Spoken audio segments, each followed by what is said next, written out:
Сайн байцгаана уу найзуудаа. Нашаар агуу багш Иесус Христтэй танилцгаа. Тэгээд сонсонгоо Библийн талаарх түүхүүдийг таньж мэдцгээе. Зураг 1. Иесус Христ хүмүүст сургаалаа айлдав. Матай 5. Иесус Бурхны тухай хүмүүст зааж байна. Бурхан бүгдийг бүтээсэн. Диавол биднийг үргэлж бидний нүглээр дамжуулан салгахыг оролдож байна. Бурхан бол цорын ганц, үнэн бурхан. Тэр бүгдэд хайртай. Иесус Бурханаас ирсэн. Тэр Бурханы төлөө бүгдийг мэднэ. Учир нь Бурханы хүү юм. Иесус бидэн дээр Бурханы тухай заахаар ирсэн. Сонс, би та нарт заая. Юу тэр надад заасныг тэгвэл чи Бурханыг таньж мэдэх болно.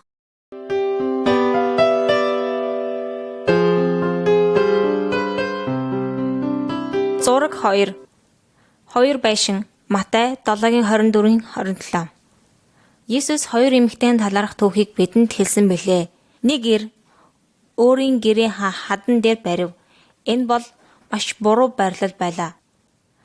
Хар шуурга ирэхэд байшин нуран унсангүй. Гэтэл нэгэн эр байшингаа элсэн дээр барив. Энэ бол маш зөв сонголт байлаа.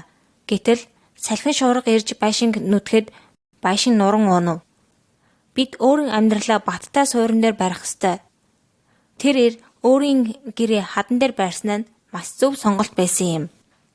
Харин тэр баттай суур Иесусийн сургаал дээр байна. Хэрв бид Бурханы сургаалыг дагвал бид хүчтэй болно. Бид аливаа хүнд байдлыг даван гарах ба сатаны хүчийг хүртэл устгах чадвартай юм аа.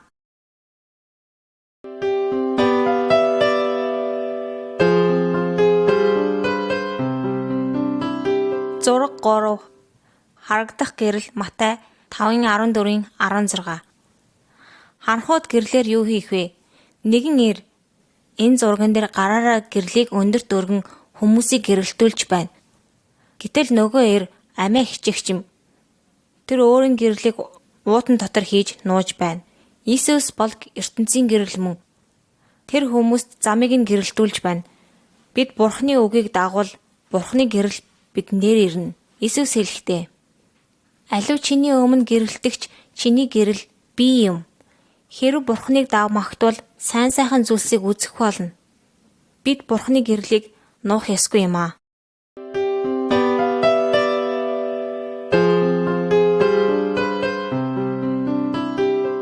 Зураг 4. Романчууд ярдэчүүдийг дэрлэв. Матай 5:38-42. Харцгаа. Роман цэмээд цэрэгээр Йода хүнийг алгадаж мөн цохиж байна. Тэр бас тэгээ зогсохгүй түүнийг дээлийг хүртэл авав. Тэр эр юу хийж байна вэ? Тэр эр юу хийх ёстой вэ? Хэн нэгэн чамд муу зүйл хийвэл бүү үзэн яд. Хэрв хэн нэгэн чиний баруун хацрыг алгадвал зүүн хацраа төрөнд өг. Хэн нэгнийг үзэн ядхаа болж харин хайрл. Харин Бурхан буруутныг гисгэх болно.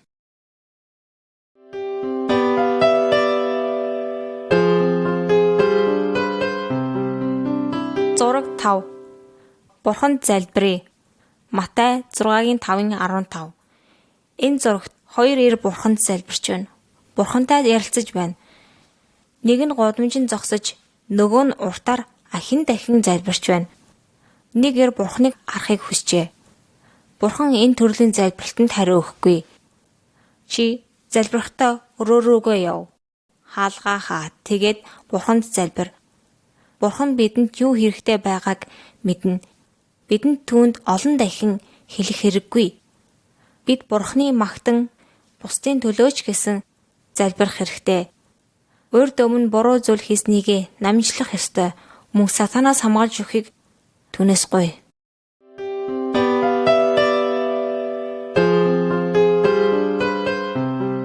Зураг 6. Муу эр.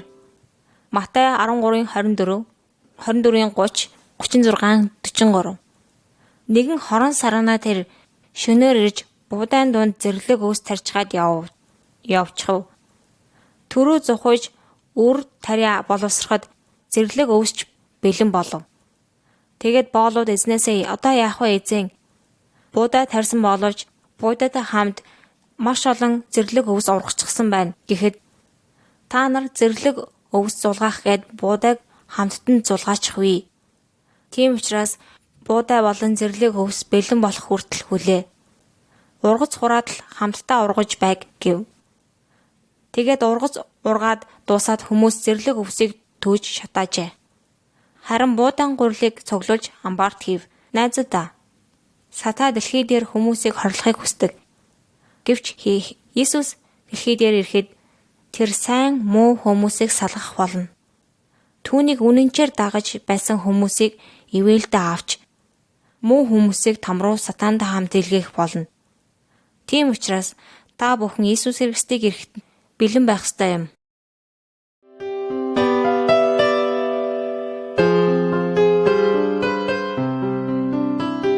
Зураг 7. Бурхны хүүхдүүд. Матай 16-гийн 1-6, 19-ийн 13-ийн 15. Нэг өдөр зарим хүмүүс Иесус дээр хүүхдүүдтэй авчирв. Тэд Иесус тэдний хүүхдүүдийн төлөө залбирч өгөхийг хүсжээ. Тэр үед шавнар нь Иесус руу ирж Тэнгэрийн айлчлалд хэн хамгийн агуу байх вэ гэж асуужээ. Тэр нэгэн хүүхдийг өөр руугаа дуудаад тэдний дунд зогсоож айлцсан нь. Үнэхээр би та нарт хэлье. Та нар өөрчлөгдөж яг хүүхдтэй адил болох ёстой. Хэрвээ яг хүүхдтэй адил болж чадахгүй бол Тэнгэрийн хаанчлалд та нар орч чадахгүй. Иймээс хэн өөрийгөө энэ хүүхэд адил даруй болгоно, тэр нь Тэнгэрийн хаанчлалд орно. Үнэхээр та өөрийгөө хүүхэд адил өөрчилж болж чадах юм бол Тэнгэрийн хаанчлалд та үнэхээр агуу нь болох болно.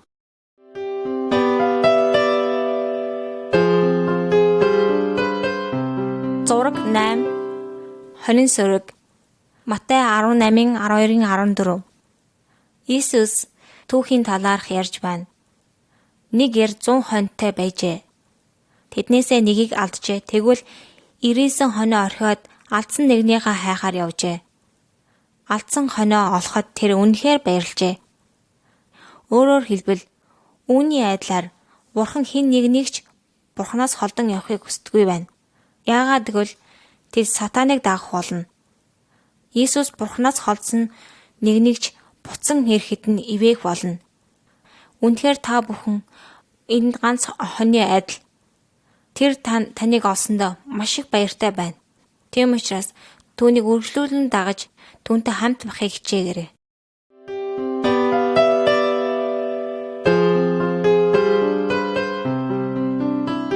Зураг 9. Өшөөнгүй бол Матай 18-ийн 21-ийн 35. Зарц өөрийн төлж дээшгүй мөнгийг эзнээсээ хулгайлжээ. Тэгээд зарцыг барихад зарч өшөөл ирж эзэн нь түүнийг өрөвдөжээ. Тэгээд гаран гүйж өөрт нь өртөө байсан болыг харж хоолойг нь шахаж өөрөө төл гэж шаарджээ. Өнөө зарц өвдөг сөгдөн өшөөл уушлал гуйж өшөөл ирэхэд тэрнийг шоронд өөрөө төлтөлн суулгажээ. Үүнийг бусад зарцнаар хараад сэтгэл нь их уймрав. Эдгэрийг сонсоод эзэн нь би чамааг өршөөсөн атал. Чи яагаад өөртөөгөө адил зарцыг өршөөсөнгүй вэ гэж гомдов. Найзуудаа, үүнээс харахад бид бүгд бие биенээ уучлж өршөөхөд суралцах хэрэгтэй юм аа.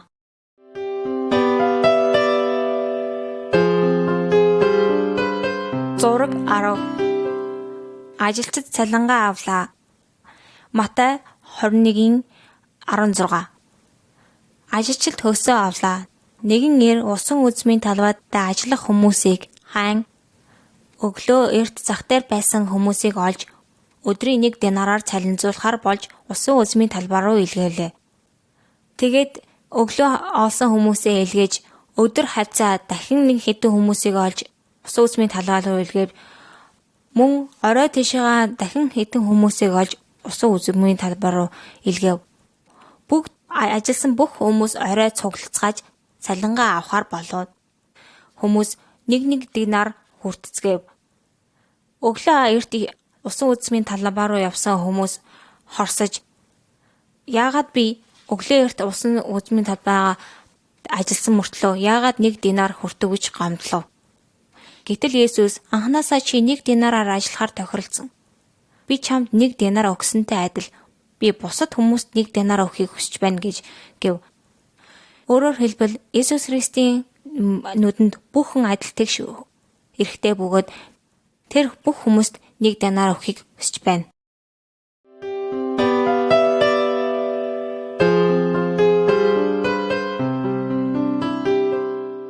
Зураг 11. Хаалганы дараа 5 эмэгтэй. Матай 25:1-13. Есүс энэ түүхийн талаар 10 залуу эмэгтэйд ярьж өг. Тэр хормын өдрөө хүлээж байлаа. Гэнэт хөргөн хүү шөн дуун дээр 5 эмэгтэй түүнтэй уулзахад бэлэн байв. Өнөө 5 эмэгтэй дэллүүгээ авахдаа тостой нь хамт аваад явжээ. Гэтэл өнөө 5 эмэгтэй зөвхөн дэллүүгээ л аваад явв.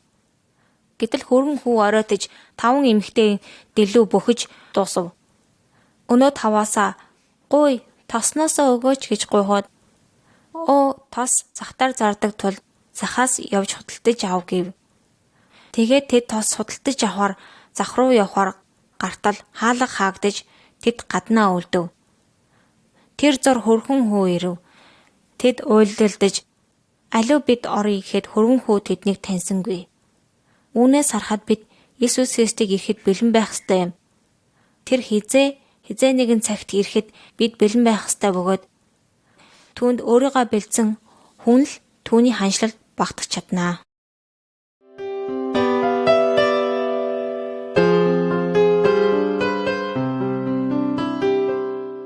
Зураг 12. Эзэн зарц 2. Матай 26:14-30. Бид нар яаж Иесус Христийг ирэхэд өөрийгөө бэлдэх вэ? Эзэн нь аян замд гарахаасаа өмнө нэг зарцтай 4 динар өгч, нөгөө зарцтай 2 динар өгч, 3 дахь зарцтай 1 динар өгөв. Эзнийг буцан ирэхэд 4 динар авсан зарц, 2 динар авсан зарц бүх мөнгийг өсгөж эзнийхээ халалд багтав. Харин 1 динар авсан зарч эзнийхээ өгсөн мөнгийг газарт болсон учраас 1 динараар өсгөөгүй байжээ. Гэтэл эзэн нь хэлэнэж түүнийг харанхуй нөхрөө хийв. Бурхны хувьд бүх хүмүүсийг инэрлж нэгүүлсхийг заадаг билээ.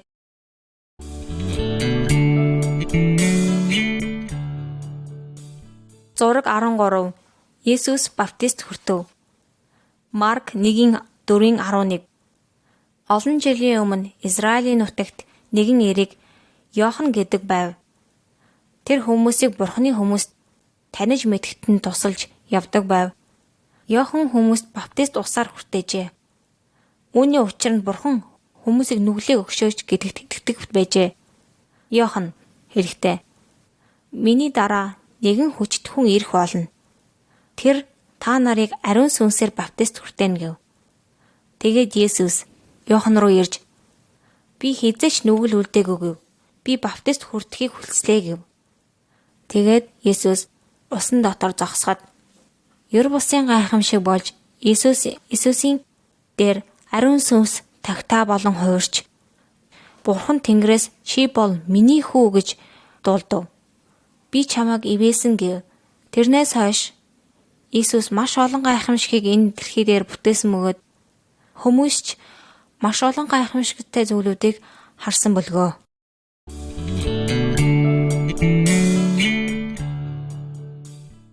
Зураг 14. Есүс туслагчдаа дуу. Марк 1:14-20. Есүс нэгэн эрд туслахыг хүсчээ. Тэд бусдад Бурхны тухай заахыг хүсчээ. Нэг өдөр Есүс нуурын эрэг дээгүүр алхаж явснаа тэр 4 загасчин эргийг харав. Тэгээд тэр Есүст хэлв: "Намайг даг. Би та нарт заана" гэхэд тэр 4 Есүсийг дагав. Тэд загсаа завтайгаа нь хамт орхижээ. Тэд цаашаа явж байтал дахин хэдэн эрсийг дуудав. Эдгээр хүмүүс нь түүний тусгай 12 дагалчид байв. Түүний 12 дагалдагчид түүнтэй хамт байж түүний бүх гайхамшигыг харсан билээ.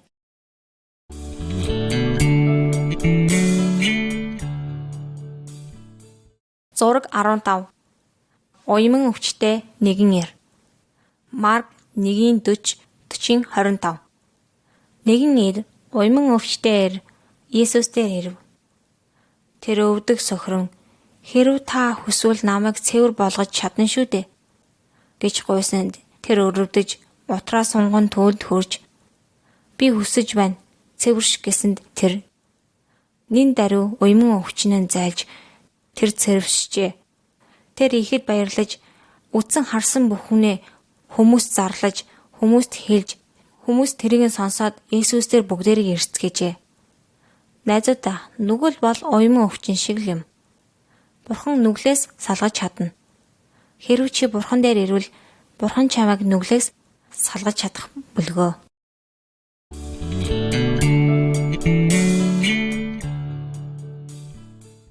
Зураг 16. Саа өвчтөөр Иесус дээр ирэв.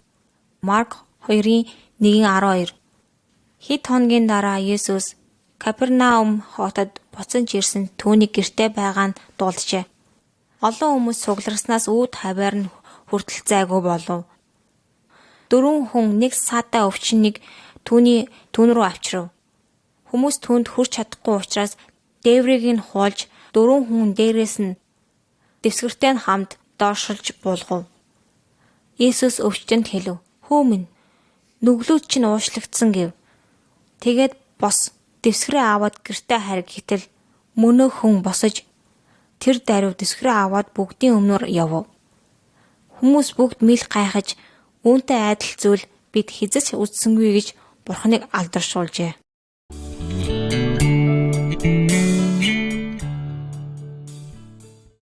Зураг 17. Есүс нэгэн эрийн гарыг идгэв. Марк 3:1-5. Санааногт нэгэн хатангар гартай хүн байжээ. Хүмүүс Иесусыг буруутгахын тулд Иесуст тэр эрийг илгээжээ. Хүмүүс үнэхээр Иесус тэр эрийг идгэж чадах уугүй гэх сорихыг хүсжээ. Иесус үүнийг нь ажиж байжээ. Иесус хатангар гартай хүнд босоод урагшаа гар гэхэд тэр хүнд гараа сунгав. Өнөөхөр гараа сунгасанд гар нь идгсэн байлаа. Хэрв Иесус эмчилж чадахгүй бол хүмүүс түүнийг хөнөөхийг хүсч байсан юм. Иесус хүн бүрт санаа тавьж байхад харин хүмүүс тэгсэнгүй. Үүнээс өсгöd найзууд минь, Бурхныг магтаж мөн бусад хүмүүсийг хүртэл анхаарч халамжлах хэрэгтэй юм аа.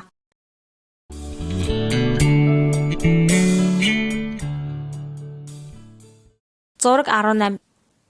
Иесус хүчит салхи. Марк 4:35-41. Иесус түүний дагалчигчид нуурын дунд завинд суугаад амарч байтал гинэд хүчит салхи үүсч давлгаа нь өврөн ирэв. Иесус завныхаа хитэгт дээр тэрлээд унтаж байлаа. Шавнар нь түүнийг сэрэж түнд "Багшаа, бидний өгөх нь танд хамаагүй гэж үү?" Иесус сэрээд салхийг буруушааж нуурт чимээгүй гэж хэлв. Гэтэл гинэд нам гүм айлдав. Салхи зогсож шуурга намгүн болов. Тэр дэдэн "Та нар юунд ингэтлээ сандарна вэ? Та нар юунд ингэтлээ айн вэ? Та нарт яагаад итгэл ингэжтлээ байхгүй байна вэ?" Учир нь тэд маш их айсан байлаа. Салхи болон нуур хүртэл Иесус Христийг захирагддаг бөгөөд түүний 12 дагалдагчид нь салхи болон нуур хүртэл түүнд захирдаж байгаа нь ямар эд шидтэй хүн бэ гэж мэл гайхаж байжээ. Найзууд минь, алив тэрэнд итгэцгээе. Тэр бүгдийг бүтээсэн түнд хүч бий юм.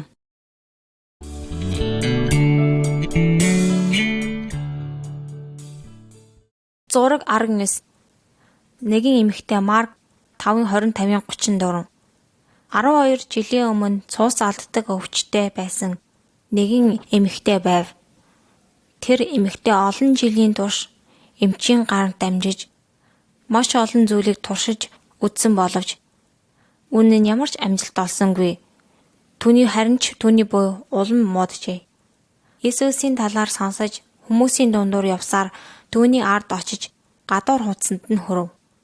Учир нь тэр "Хэрэв би түүний зөвхөн гадуур хуудсанд нь хүрвэл миний бие итгэнэ" гэж өөртөө амлажээ.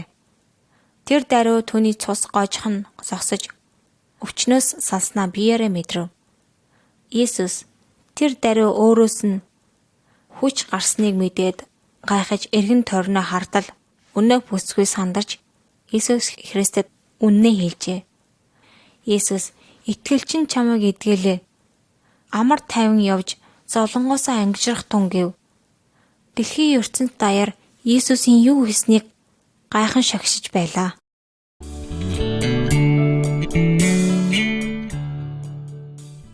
Зураг 20. Иесус ба нас барсан хөөхд. Марк 5:22-24, 35:43. Нэгэн өвчтэй хүн байлаа. Тэр Иесусыг ирэхээс өмнө нас барсан байв. Иесус түүнийг ангаахаар ирж байлаа. Иесус бяцхан охин дээр ирж "Бяцхан охин минь, бүү бос" гэсэнд хүмүүс гайхав. Тэгээд Иесус "Энэ охин үхээгүй, харин унтаж байна" гэхэд хүмүүс Иесусыг шоолон инээлдэж "Энэ охин унтаагүй, энэ охин аль хэдийнэ өгсөн байна" гэж Иесуст хэллээ. Гэтэл нин даруй охин босож орчин тойрноо харан гайхаж байв. Иесус түүнд идэх юм өг. Иесус түүнд үхлээс ч сөрөх хүч байна. Түүнд сатанагч дийлэх хүч байна гэж хүмүүс шуугалдан гайхав.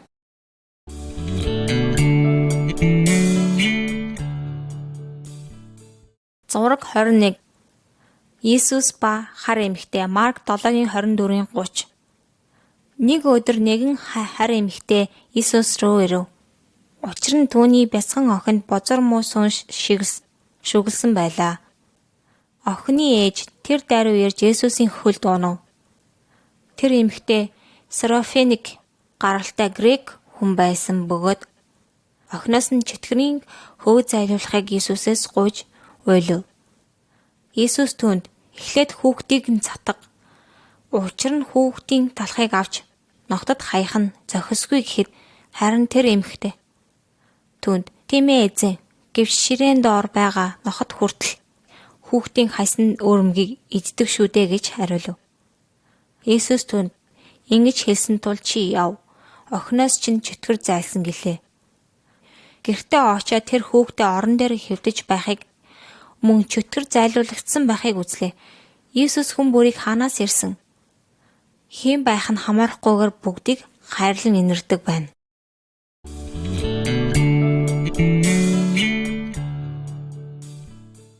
Зураг 22. Дүүлий далтраа хэлтээр.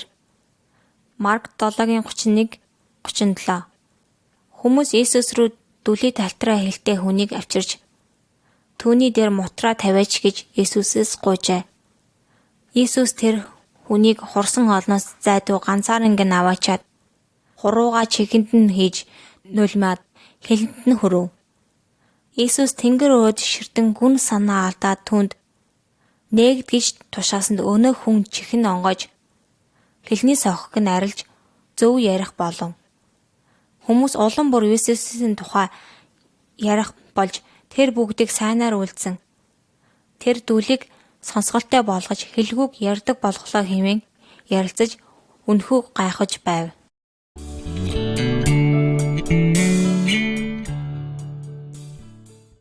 Зураг 23. Иесус сохор эрийг хараа оруулсан нь.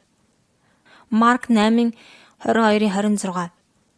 Тэднийг Бетсаудад ирэхэд хүмүүс нэгэн сохор хүнийг түн рүү авчирч түүнд мутраа хүргэхийг Иесусээс гуйв. Иесус тэр хүнийг гараас нь хөтөлж тосгоноос гаргаад нүд уруу нь лулимсны дараа түүн дээр мутраа тавиад түүнээс "Чи ямар нэгэн зүйл харж байна уу?" гэхэд нөгөө ир хараад "Би хүмүүсийг харж байна. Тэд яг мод шиг харагдаж байна" гэглээ. Тэгэхээр нь Иесус тэр мутраа нүдэн дээр нь тавиад нүдэн засарч юмсан харах болжээ. Найзад минь, Сатан бидний нүдийг таглаж бидний ариун сүнс юм харахгүй чадваргүй болдог. Гэвч бид Бурханаас гуйж нүднийг минь нээж өгөөч гэж залбирах хэрэгтэй. Хэрвээ бид нүдийг минь нээж өгөөч гэж залбирвал бид бүгдийг харж чадна. Бид зөв амьдралаар амьдрч чадах юм аа.